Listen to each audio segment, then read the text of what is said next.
Welcome to Diverse Joy, a podcast where two so-called experts bring the joy back into diversity conversations. I'm here with my co-host and flowery, fun, beautiful human, Dr. Will Cox.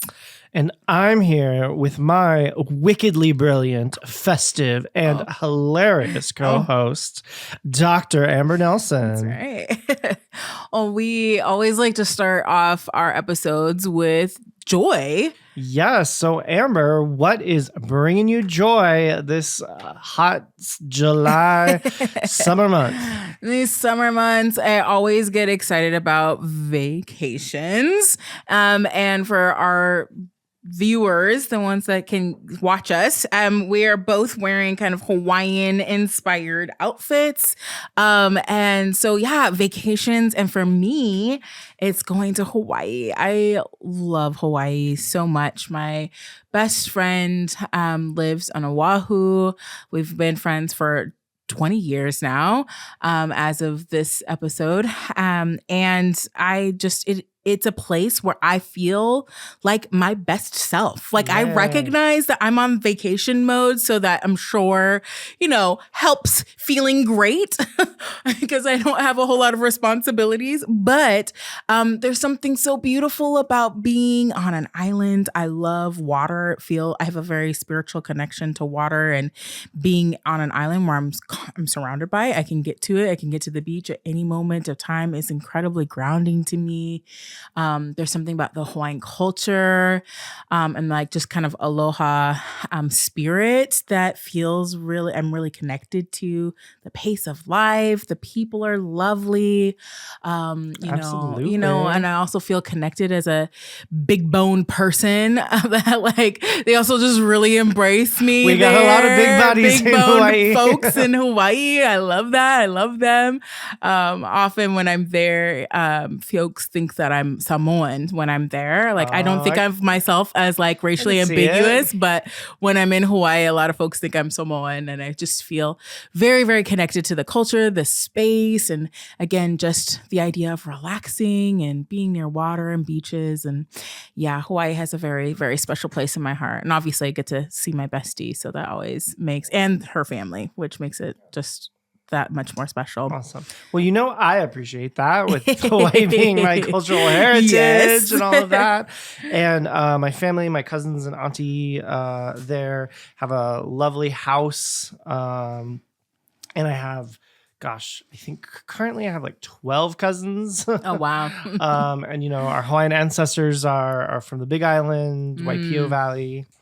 And yeah, I think lots of people have similar feelings too. Yeah. That's why Hawaii is such a very special place. Yes, it's popular. Yeah. And how about you, Will? What's bringing you joy this summer season? So, here in Madison, Wisconsin, during the summer months, much of the community is very active outdoors because of all the winter months where we're a little more cooped up, a little stuck inside. And one of my favorite things, going back many years, is Madison's concerts on the square. So this is free outdoor concerts around our Capitol Square, which has some lovely lawns. Everyone brings, picnic blankets and sets up out there. And there are concerts put on by the Madison Chamber Orchestra, and they have, your typical kind of classical kind of music, but also they usually have one kind of band night where like one year it was some ABBA impersonators. Oh my gosh, that's amazing. And then one kind of nerd night usually. So video game music or Star Wars or kind of thing, which of course I am there for. Yes. And because I have the kind of more flexible job among our friend group, I'm not a regular 9 to 5 with the kind of work I do. I go out and stake out our spot every Wednesday. And our friend group who goes to this has grown over the years. And it used to be I had to haul like 20 blankets to cover enough space for all of us. But I came up with a kind of ingenuitous way to claim our space, which was to get a big parachute. So, you know, the kind of smart parachute that kids play with in gym class. So it's one thing, it packs up pretty small, but it can cover a really large area. Yeah. And so it looks like the night sky, like dark blue with stars. And I unfurl it and take this big area and hang out in the sun, maybe do some reading or some work, just outdoors, claiming our spot until all my friends join and we have drinks and listen to music and get to connect with lots of other people in the Madison community. There are some friends I have that are only from concerts on the square this summer. like we don't see each other during the winter, but we're together for all these concerts every week for like an 8 or 9 week period. So that sounds like so much fun. I'm excited for that. That is bringing me joy. Love that. Love that. So today we have a topic that I know is near and dear to your heart and mine. Medical bias. Right. So you've done a lot of work with health workers, doctors. You were going to be a doctor. You were shortlisted to med school and then decided to take a different path to your calling to help people. But you've kept close with a lot of medical professionals. And also in doing that have learned a lot about different ways that biases can play out in this very specific and life-threatening context or life or death kind of context. And so we're going to talk about a few different ways biases can operate in medical domains. And I have vamped for long enough. Take it away. No, I think bias in healthcare is a huge issue. And it's one that we don't necessarily talk about a whole lot. We do some, and we kind of have the kind of typical examples. But it's incredibly important because of how it impacts everybody. And it really impacts our social determinants of health, right? And one of the reasons why I think that it's important to talk about it. So yes, my background's also in pediatric psychology, which is specifically children, adolescents, young adults in healthcare systems that have chronic medical conditions. So clinically, I typically practice in hospitals and in medical clinics and things like that. So I'm working with a lot of medical providers and I'm working with healthcare. I'm also the Diversity, Equity, Inclusion, and Belonging Director for at the Interprofessional Primary Care Institute in Oregon. And we work on training medical providers and helping them create good interprofessional teams. And so, yes, it's really near and dear to my heart and it's incredibly important. And I had a conversation with a friend the other day, and she was saying, I was suggesting some topics for our medical team to go through their rounds. And we have a training rounds once a month. And they were coming up with this series, and she was new to the clinical training role. And she told the director of the department, why don't we talk about bias? And the medical director goes, well, I mean, we all know that there's bias. So we've figured that out, right? We don't need to talk about it. And she was just like, wait, what? Wait, you're saying so because we know that bias, we're just gonna we're done, because we know that bias is a thing that happens, we're not gonna address what that looks like, and that and I think that she also said we've moved past that, we're beyond that, everybody knows about bias, we've fixed that, that's not a problem anymore. And she was just so taken aback, and I was like, yeah, I mean, there's lots of just very recent research that talks about where and how bias comes out, right? And so some of those ways, obviously there's in patient-provider interactions, right? And how our own bias as an individual then impacts the ways in which I actually interact and perceive the person that I'm working with, right? And so there's a lot of information. So I'm actually let me look at my notes.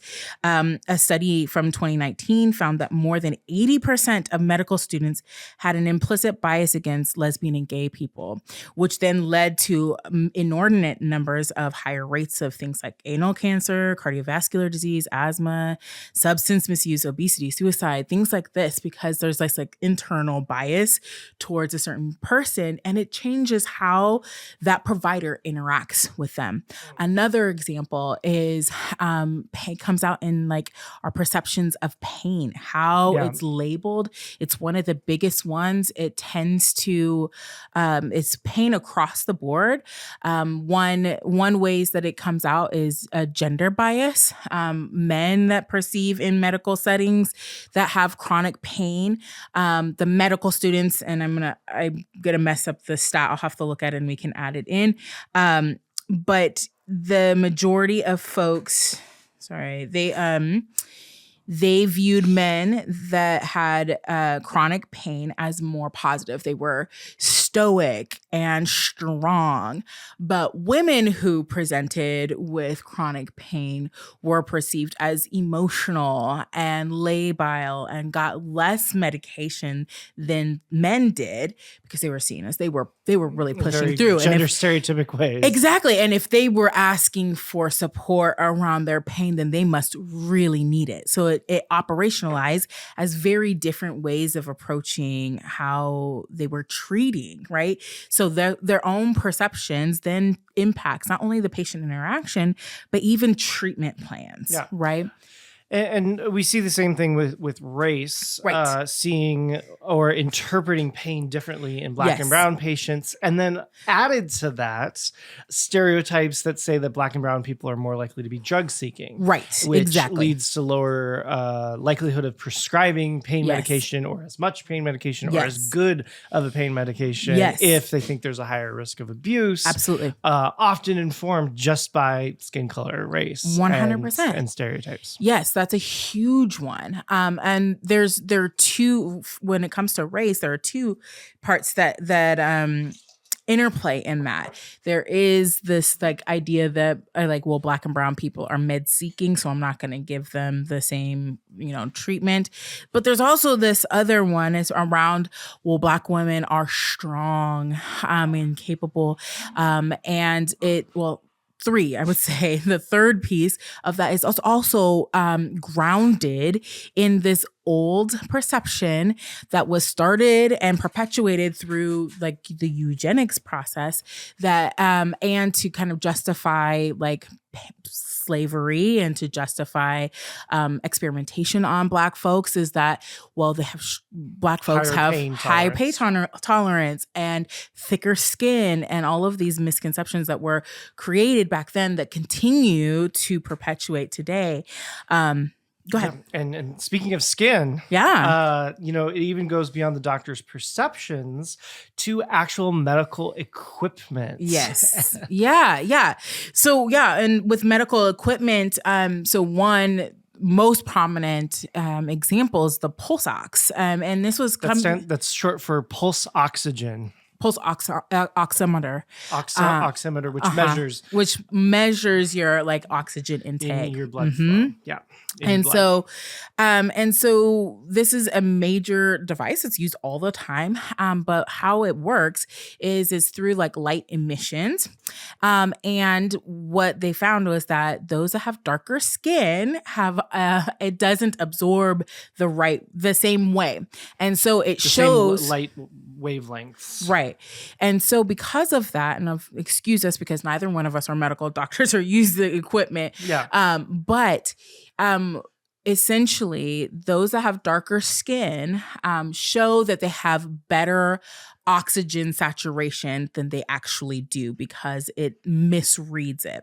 Now, how that operationally impacts Black and brown folks, or those with darker skin, is that especially in COVID, that's now recently coming out, they're saying we had these high rates of death in the Black and brown community when it came to COVID, and it predominantly impacts our pulmonary system, that it was likely one of the things was likely because we weren't getting accurate reads on how sick folks actually were, because we were using these things, this medical equipment that was not created for all people, right? Yep. It was the accuracy and precision of the very readings this device is giving, right?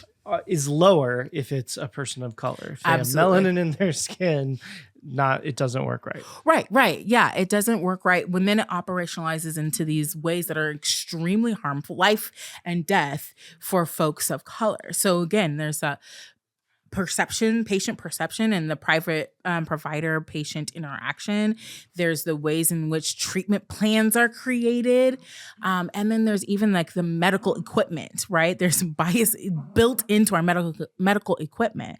And something that I think is really important is that we also, being aware isn't necessarily even enough. That's something we say all the time on this podcast. Right. And it's not even necessarily what I mean about aware is like caring about it isn't enough. So some of the research, fairly recent research, it came out in, I believe it was 2020. We can link all of the studies. But one of the studies that came out was saying like, okay, so we see that there is a difference in like a racial difference in how folks are treated in the medical system, and specifically looking at pain treatment. But is it only the ones that really don't care about like diversity, inclusion, and bias in healthcare settings, or is it everybody? And then when they controlled for positive attitudes towards diversity and diversity considerations, when they controlled for that, they still saw they saw no difference in the treatment between those that really didn't care about it and those who really cared about it. Meaning both groups, even when you cared a lot, still operationally did worse care or differentiating care to folks of color than those who really have negative views around diversity. Yeah. And that's actually not very surprising to those of us who know the literature. To you that didn't this in the is literature, part of right. the idea of an unintentional bias. Exactly. And even with some of that awareness, and it's about awareness not being sufficient, which is this whole idea behind the bias 100%. habit breaking training, all the work we've done with that. It's you need more than just caring. Right. So caring, that's the motivation component that we talk about.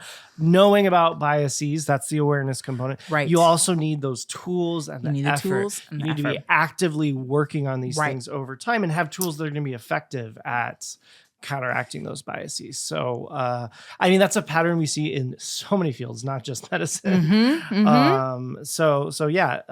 Turns out medical professionals, they're humans like all the rest of us. Right. With the same potential faults and shortfalls. 100%.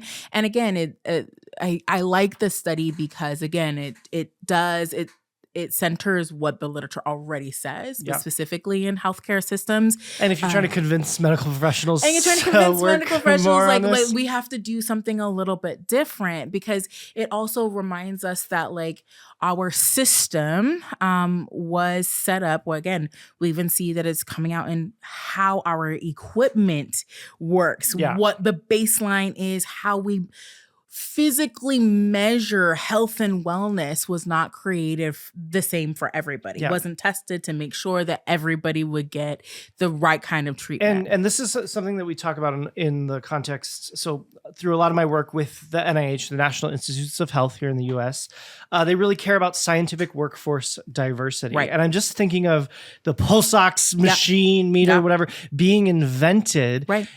I'm guessing, based on this evidence that we know doesn't work for people of color, I'm guessing there wasn't a person of color in the room, in the team that developed this. Right. Because, often medical technician engineers or these sort of folks who do that kind of work, I'm guessing they do little tests on themselves. And it's just, putting on your finger and it reads the light. Right. And so it wasn't tested on someone with darker skin tone. Right. Otherwise, it wouldn't be so widely used without fixing that problem. Absolutely. And this is why it's important, why diversity is important in our various workforces, but our scientific and medical workforces especially, because that core problem, so many lives maybe would have been saved in the development phases, there was just a person of color in the room to say, hey, how about melanin? Right.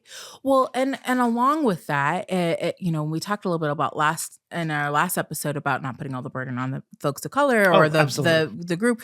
But what it speaks to, and part of the reason why I bring it up is because, again, our systems center whiteness, right, as like baseline, that even folks of color have learned to center whiteness as baseline. And so that's where that intentionality comes in, that I have to, even as a Black person, as a person of color in the healthcare system, have to do intentional work around how do I rethink health, wellness, and checking in to make sure, is this measure going to be something that's accurate for this person that I'm working with?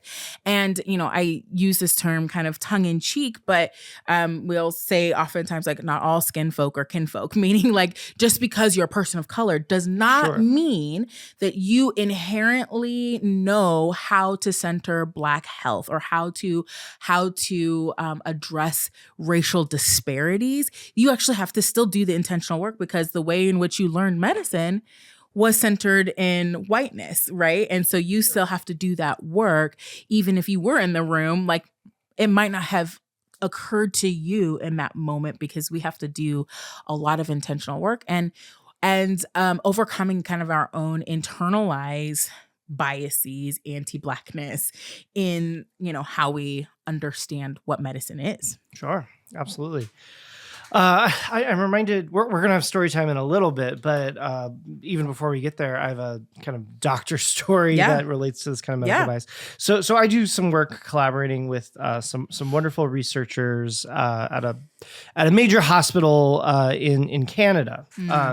And when dealing with or thinking about race issues in Canada and biases, very often one of the biggest kind of target groups for kind of racial bias is Indigenous people, or we in the U.S. would typically call Native Americans, except they're in Canada. So it's Indigenous people of what is now called Canada. And one of the big stereotypes and biases there is kind of assumptions that an Indigenous person is alcoholic. Right. And I got a story from one of these folks I worked with up there, who's an Indigenous person and a doctor, when she took her sister to an emergency room. So her sister was having a stroke. And they took her to the emergency room, and she was getting triaged, and she got marked to be sent to a drunk tank. The person saw her, she had kind of slurred speech, couldn't stand up, and immediately it was like, oh, she must be wasted, she must be drunk, and they were sending her off to the drunk tank. Luckily, the person who told me the story was there and was a doctor, and was like, actually, no, this is my sister. She has never touched a drop of alcohol in her life, including today. She is having a stroke. And with a stroke, getting treatment quickly is important for the outcomes and how severe the damage ends up being. And as she told the story, it was like, what would have happened if I weren't right there to say no? Like, what if she had been alone, put in a drunk tank overnight for all this damage to her brain to keep happening before someone realized the mistake? And not just in this situation, but has this situation happened to so many other people? Absolutely. And that's one of those kinds of bias that we talk about all the time with a life or death consequence. It's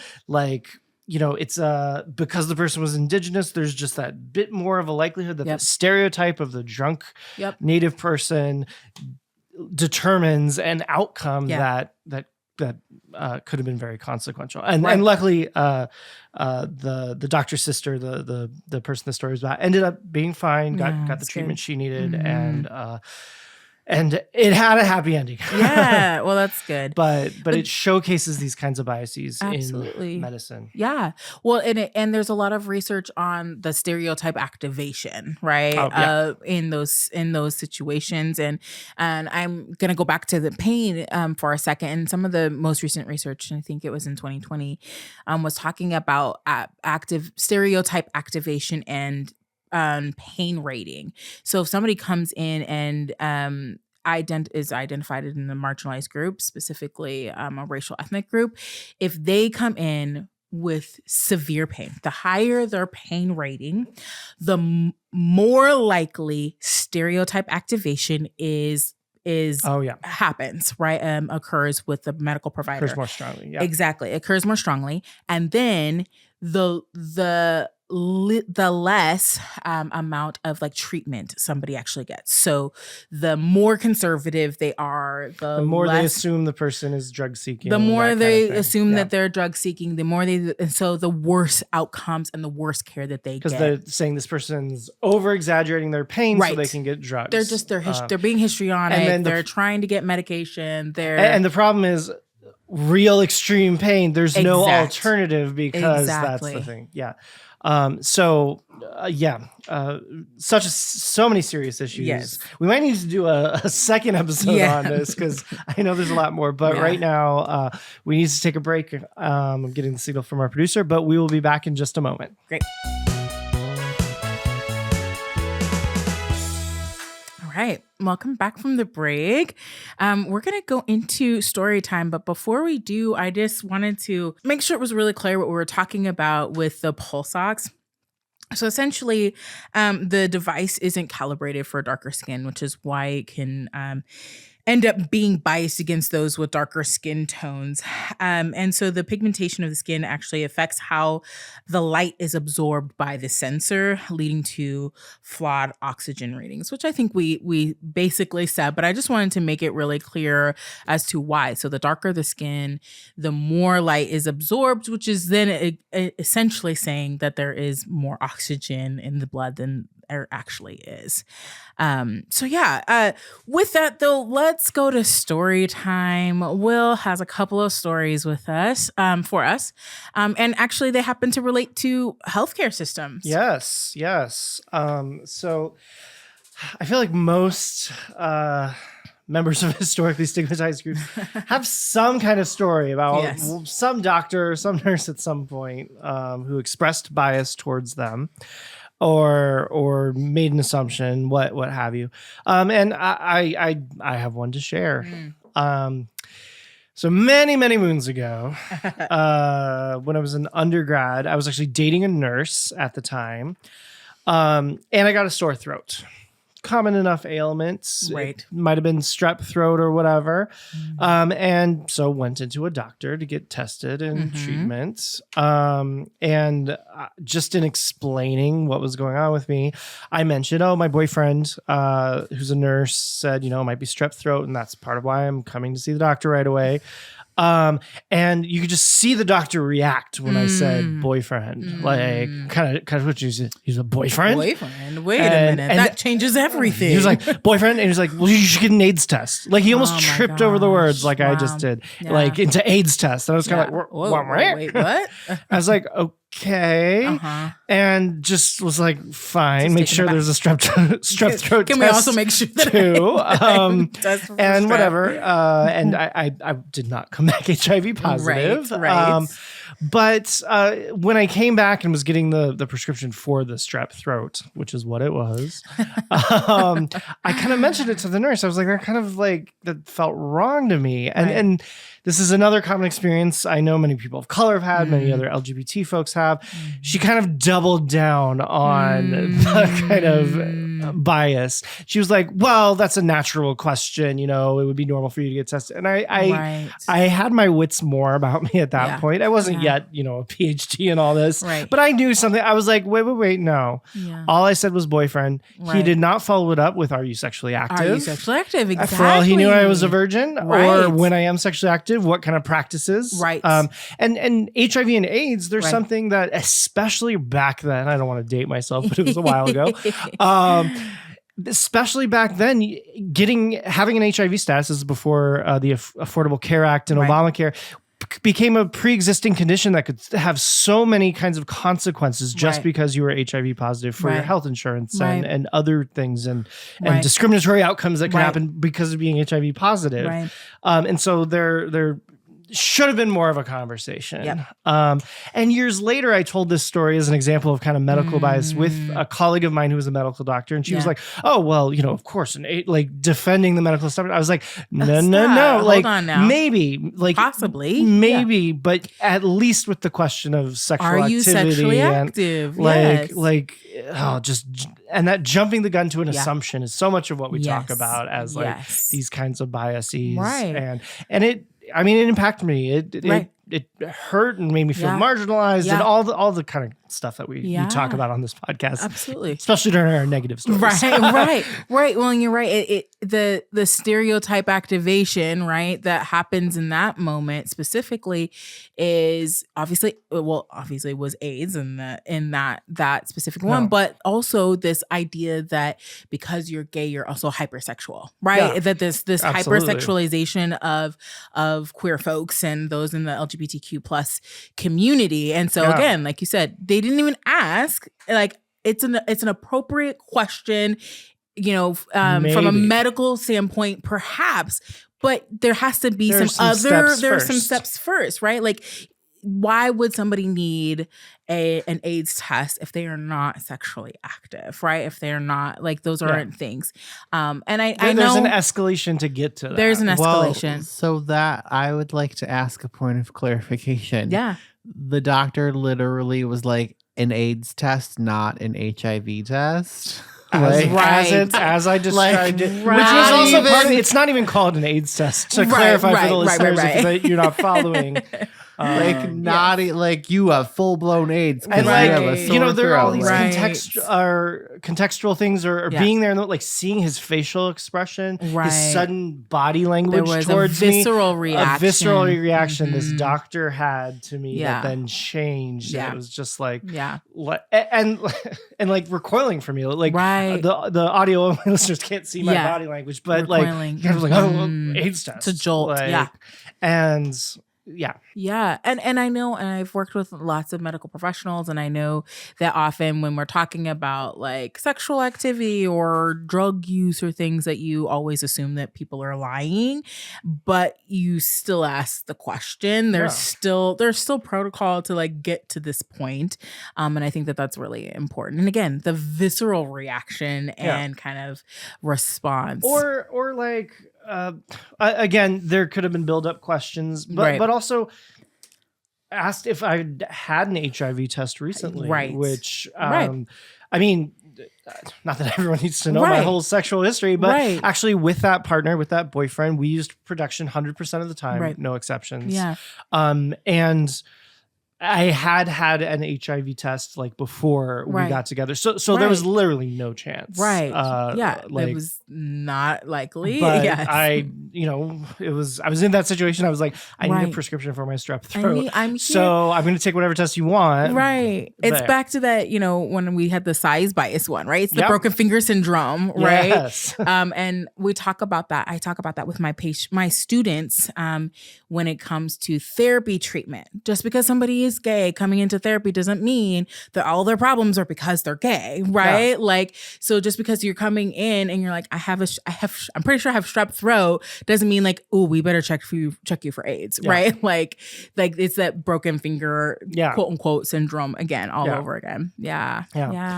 But bringing it up with a positive story, this is kind of just the same as your positive story during the weight bias, but it's, my experiences and similar experiences. Yeah. So here in Madison, I had a primary care doctor who was fine. I wouldn't say great, but I was satisfied enough with him, but he retired. And so I needed to get a new one.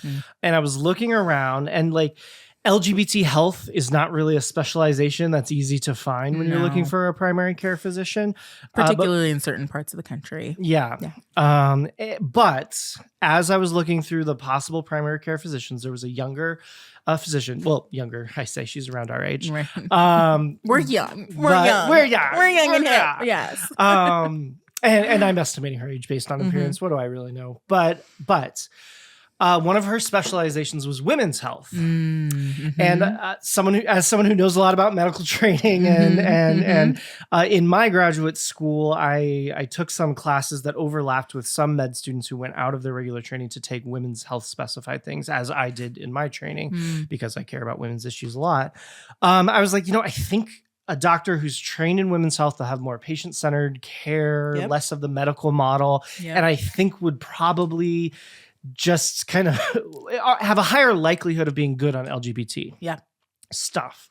And so I picked her. And honestly, I had a little guilt around this because I'm like, if I'm a man and I take the doctor who specializes in women's health, I'm taking a spot that like a woman can't have now. And so that was complex, or that's just one of those ambiguities or whatever you want to call it in life that we have to deal with. Right. But the alternative was getting a doctor where I have no idea if they're going to have any kind of good care for an LGBT person.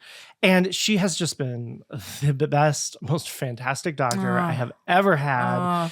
Every time I meet with her, and it's, again, broken finger syndrome. Every time I go to the doctor, it's not about a gay related thing. In fact, 99.999% of the time, it's definitely not. Right. But for every single thing I've ever seen her for, I leave feeling like I know all the options. Like I know everything there is to know. I never feel like she has pushed me towards one particular treatment that without me understanding the decision-making process.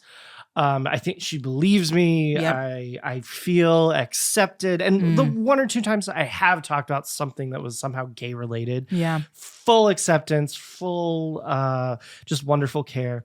Dr. Peggy Simpson, I doubt you're one of our listeners, but you are freaking amazing. And I have always felt great with her. And there are times when there's an issue that maybe you're sensitive about in terms of you're not even sure if you want to talk to a doctor about it. And because I've always had such consistently slam dunk amazing care from her, there are things that I'm very willing to just go to her. You're and much talk more about. likely, and you're much more likely to seek out the help, which then helps your overall health and outcomes and well-being and all over, and all of that. And so it's huge. Well, Dr. Peggy, thank you for taking care of my friend.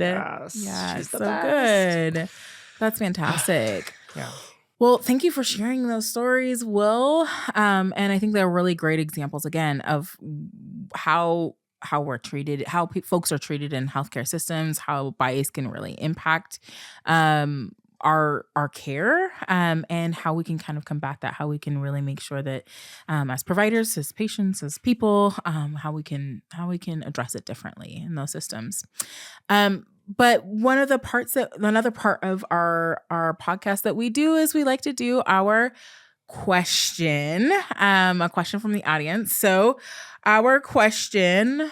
Yes. So I've been remiss in saying this on the air every episode, which is my job. So sorry for dropping that ball. But if you are listening to this and you have questions, comments, ideas, please corrections, because we're speaking mostly off the cuff. We of course do a little bit of prep, but you know what? Too much prep would take away from the joy in our lives and be one more piece of work and productivity, like we talked about last episode. So we keep it to, hey, we're so-called experts, and we maybe draw on a few notes that we already have, but that means inevitably we might misspeak. And so also corrections.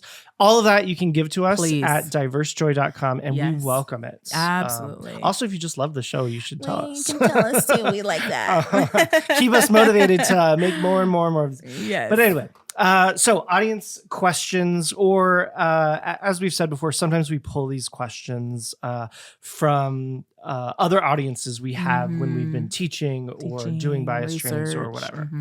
And so we try to link it to the core topic. And so today, bias and everything, right? But aren't medical decisions objective? Right. Well, we kind of hit on some of that today, right? We jumped our gun a little. Well, but our perceptions then influence how we even understand objectivity, right? And we see it come out in so many ways. So it's not fully objective. Again, all the pulse ox, pain perception, we're using pain perception, pulse ox, the pulse ox, all of these things that we think are objective, but do not take all of the things into consideration for all groups of people, right? Yeah. And there's also, again, there's stereotype activation. There's all of these things that come in. And there's also things that have seeped into what people think are facts or think are true and objective that are, again, based in eugenics, are based in like old things, wives' tales that have been pulled forward and we don't even realize are influencing our decision making. And we 2 episodes back talked about that a lot in the Gaydar episode, where it's like a lifetime of experiences. Well, we have these attentional spotlights that draw our attention to confirm confirmatory evidence, confirmation bias, which leads our brains to weigh the confirmatory evidence more. And then those untested assumptions, where sometimes we make an assumption, we don't learn one way or the other, but our brain treats that like valid evidence. All of that leads us to believe these things are objectively true. Right. And more often than not, that's going to be that the stereotypic assumply are true. That what the stereotype activates, to use the stereotype activation term that Amber's been bringing in, the stereotype will be more strongly activated and we're more likely to think it's just accurate and true. Right. Absolutely. Another thing about this idea of objectivity. So this will be a skill that I'll unpack more in some future episode. But one of the key things in the bias habit breaking training is what doesn't work. What are things that actually trip people up? And thinking of yourself as objective is one of the big no-nos. So a lot of times people say, well, being objective is the opposite of being biased, right? And so they're like, I'm approaching everything with objectivity. Right.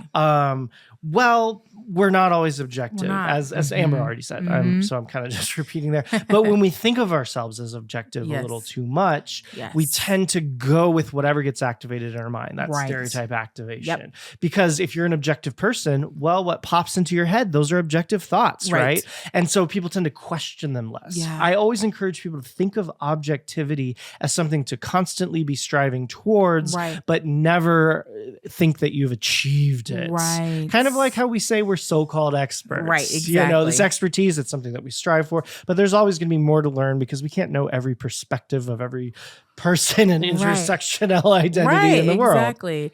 Well, and that's where contextualizing comes in, right? Is saying like, okay, we might, and a while back, I talked about dynamic sizing, right? Like understanding what maybe what gold standard treatment is or gold standard diagnosis or whatever is, and also contextualizing the person that you have across from you and seeing what and how do we have to adjust based on who this person is.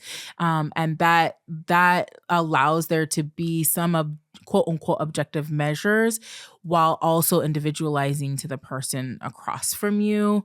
And just really, I think, again, taking all things into consideration, and it helps us to provide better care to people in general, right? Better care in healthcare systems and across the board. So I think contextualizing is really incredibly important in this conversation as well. Absolutely. So, speaking of your bias habit breaking training, what is our skill for today or topic? Our skill for today. The skill for today is called self-fulfilling prophecy. It's one of what we call the bias constructs. Basically, when we're trying to look at how we get from these stereotype activations or these expectations that stereotypes give us to how does that create problems out in the world. And self-fulfilling prophecy is one of those processes. It's pretty much what it sounds like, maybe something you've heard of in other more colloquial or everyday sorts of conversations. But basically, when you have expectations that someone else is going to behave in a certain way, very often it leads you to behave in a way that brings out that behavior. And I'm going to talk about a classic study related to this. Way back in the day, some researchers, Rosenthal and Jacobson, were working with students and lab rats. And what they did is they had a bunch of students who were going to be raising rats to run through a maze. And what these the researchers did is they told the students, well, they randomly assigned the students. They told half of them, this rat that you have has been bred for generations to be really smart. It's going to be maze bright. It's going to be good at figuring out the maze. And then they told the other half the students, they randomly assigned those students to tell them, oh, well, this rat you have, it has been bred from all the dumbest rats. It's going to be not very good at doing mazes. And then they left the students to kind of raise these rats over a period of time and then had them run mazes. Now, what they didn't tell the students is that all the rats were from the same breeding stock, from the same batch. And it was just planting the idea in these students' heads that they were really getting at. And indeed, a self-fulfilling prophecy happened. The people who thought they had a maze bright rat, a smart rat, they loved them more and petted them more, encouraged them more. They believed their rats would be able to figure out the maze and acted in ways that led to the rats actually being better at the maze. The students who thought their rats were genetically unintelligent, just the opposite. They treated them less nicely, didn't push them and encourage them as much, and they in the end weren't as good at running the races. The idea, the expectation, in this case planted by the researchers, became a self-fulfilling prophecy. And we see this all the time in workplaces and in educational settings. If you expect that certain students or certain employees are going to perform well, often we treat them in ways that lead to that performance. So for instance, one kind of stereotype about Black and brown patients, sticking with our medical context, is that they're not going to adhere to their treatment plan, which means, if the doctor says, take this pill every morning and every evening at the exact same time every day, the doctors don't believe that the Black or brown patients are going to listen to them as much. Well, imagine how self-fulfilling prophecy could happen there. Like the doctor already thinks you're not going to listen. So when they talk to you, they don't take it as seriously because as me being this hypothetical medical doctor who's doing this sort of thing, they're like, oh, well, they're not going to listen anyway. So, all right, we'll take it, in the morning, in the afternoon. Don't kind of convey how serious it is that you follow the treatment plan because you already assume the person's not. That leads to the person being like, well, the doctor wasn't taking it seriously. So then they don't adhere.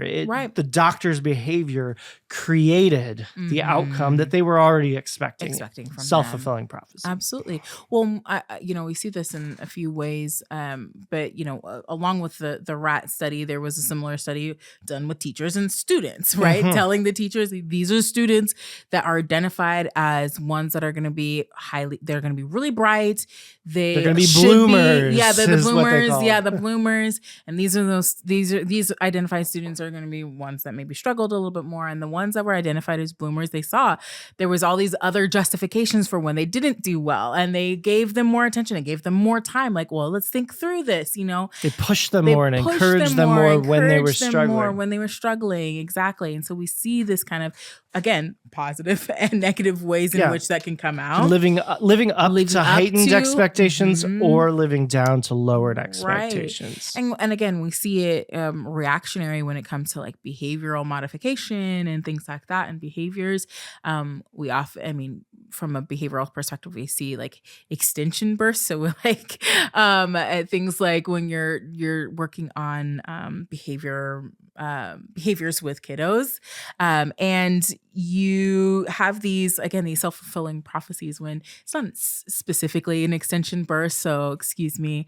But if a kid is getting this communication like, oh, you're just naughty. Like, why are you so naughty? Like, and saying these things or anything like that, then all of a sudden like, well, I'm trying. I was trying really hard, but you keep saying that I'm not like doing a good job or I'm naughty. So like, why am I even trying? Right. And then you kind of have an escalation of behavior. Right. Now, true behavioral interventions would say to remain neutral and not to say anything. And you still get some form of extension burst.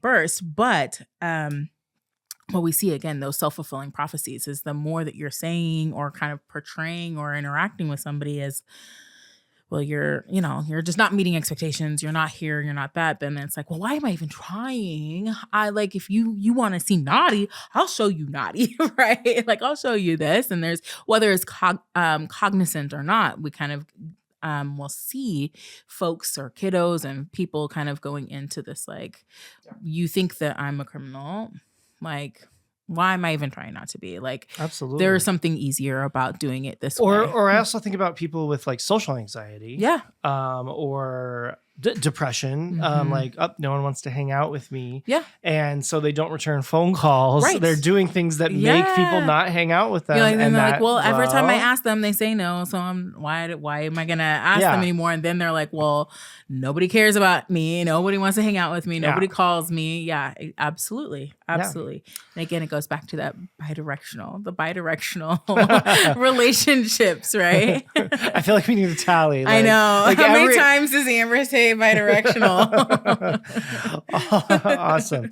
Well, as always, with centering our joy and Yes. sending people off with something that Yes. brings us joy, we always end with some kind of a recommendation. And today, Amber has a recommendation for us. At this point, it's kind of maybe it's not the point of being an oldie and goodie, Yeah. a few years old, Yeah. but still, it bops. It's a bop. Encanto. Woo. If you haven't figured out by now, like we are Disney fans. But I don't think they need to figure it out. We've said it we've a explicitly million said times. it just a few times, maybe. But Encanto is so great. It centers, this magical family set in Colombia. And it has so much representation. The music, Lin-Manuel Miranda, was He can one of the get it. creators and did the soundtrack, and it's just beautiful. And it talks about difference and One it of talks, the yeah. sorry. Go ahead. One of the great things, so among Latin American cultures and families, is the huge breadth and variability in skin color and Yes. hair type Yes. and body shape, Yes. which they just capture all of Yeah. it in this movie. And Yep. I have seen all these videos of people responding to the movie Yeah. like, "Wow, I've never seen a Yeah. family that looked like mine in this way." Yeah, when it first came out, I remember seeing all those like viral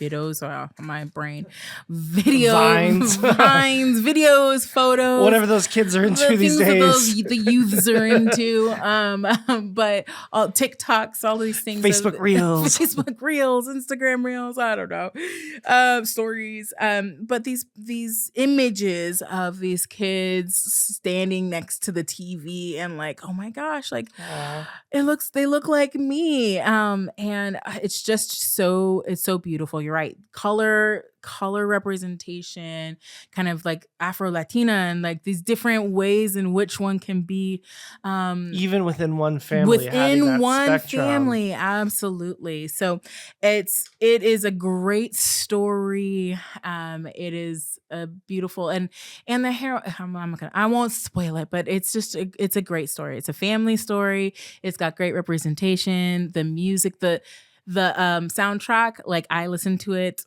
on repeat. Me too. We don't talk about Bruno comes up quite often in every language, I think, and I not that I know the languages, but I still listen to it even if I don't know the language. So definitely check it out. Yeah, it also has some nice ableism or vibes, anti-ableism vibes. So, for instance, Eric Roman-Binding, our producer, did some research on this. Yeah. So the main character has glasses, but she's in this kind of magical family where her mom has the ability to heal anything. Like she makes food, and if you eat the food, it heals your cuts or bruises or allergic reactions. And so some people were like, why she got glasses? Right. Like, can her mom's magical powers heal that? And some of the creators of the movie were like, it's part of who she is, and her mother would never take that from her. And I love that as this kind of. There's also, this would fall into spoiler category. So if somehow you have missed the sensation, spoiler alert, and you get your media recommendations from our little Divorce Joy podcast, yeah. I guess I won't spoil it. But there's also another kind of ableism theme throughout the main storyline centered on Mirabelle, the main character. But it's beautiful. I also recommend it highly. And visually stunning. Like, I mean, it's Disney. Disney knows what it's doing. They know what they're doing. It's they great. don't sponsor the podcast. We just genuinely like them. Genuinely love Disney. All right. So check it out if somehow you've missed it for all this time. If you've missed it. So I am Dr. William Taylor Layamaka Cox. Wow. I'm Dr. Amber Leanne Nelson. Produced by Eric Roman Binding. With music by Jay Arner. Diverse Joy is consumable as either an audio-only podcast or a video podcast, both accessible at diversejoy.com. And Diverse Joy is the official podcast of Inequity Agents of Change, a nonprofit devoted to the dissemination of evidence-based approaches to reduce bias, create inclusion, promote equity, and enhance diversity. All that good Jedi work. Learn more at biashabit.com. Thanks for listening, everyone. Bye.